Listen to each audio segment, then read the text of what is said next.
The first thing people noticed was the silence, not the peaceful kind, but the heavy pause that settles right before something extraordinary happens. On a bright afternoon, inside a bustling downtown restaurant filled with sunlight and clinking plates, an army general in full uniform stopped mid-step, her hand frozen on the back of her son's chair, because across the room she saw a single dad janitor wiping tables with one hand while holding his tired little boy's school bag with the other. In that single moment, her past, her pain, and her power collided, and nothing would ever be the same.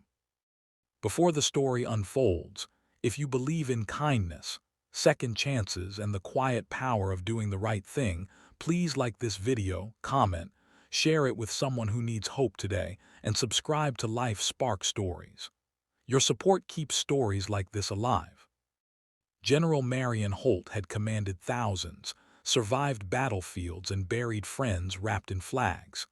That afternoon, she just wanted a simple dinner with her 10-year-old son, Evan, a rare break from duty. Sunlight poured through the tall windows, reflecting off her medals, but her eyes were drawn away from the comfort and order she was used to. Near the far wall, a janitor named Caleb Rowe moved quietly between tables, his uniform faded, his shoulders slightly hunched from years of carrying more than mops and buckets. His 6-year-old son, Noah, sat on a crate near the window, legs dangling, coloring on scrap paper, clearly used to waiting. Caleb's life had narrowed into survival. Since his wife passed away 3 years earlier, mornings began before sunrise and nights ended long after Noah fell asleep on a borrowed couch in a tiny apartment.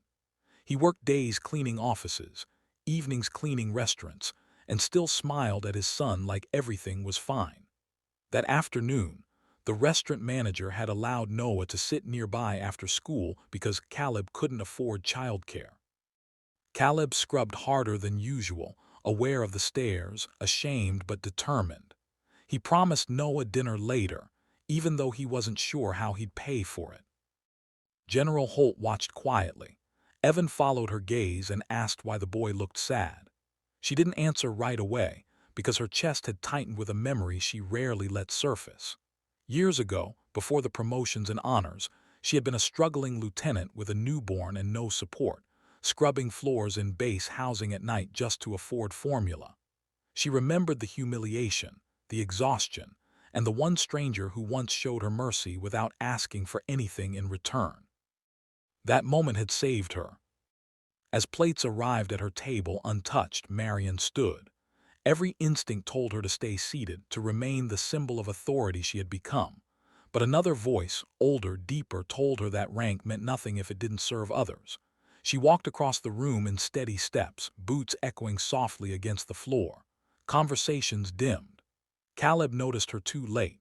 His grip tightened on the rag, panic flickering in his eyes as he straightened, ready for criticism. Instead, the unthinkable happened.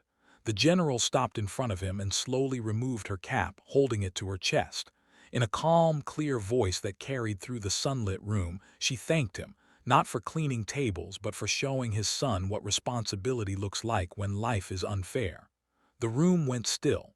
Caleb didn't know where to look. Noah stood up, confused, clutching his drawing. Marion knelt so she was eye level with Noah, praising his artwork and asking if he liked soldiers. Evan stepped beside her, smiling, suddenly proud of his mother in a new way. Then she did something no one expected. She invited Caleb and Noah to join them for lunch, not as charity but as guests.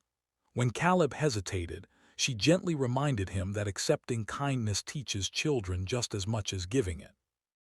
They ate together under the afternoon light, laughter slowly replacing tension.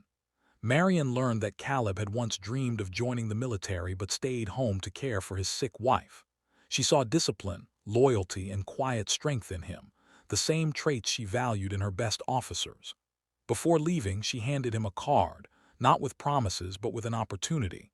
A custodial supervisor position on base, steady hours, benefits, dignity.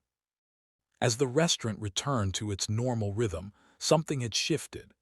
Caleb walked out with his son holding his hand a little higher, hope returning where shame once lived. Evan looked up at his mother and understood that leadership wasn't about commands. It was about courage and compassion.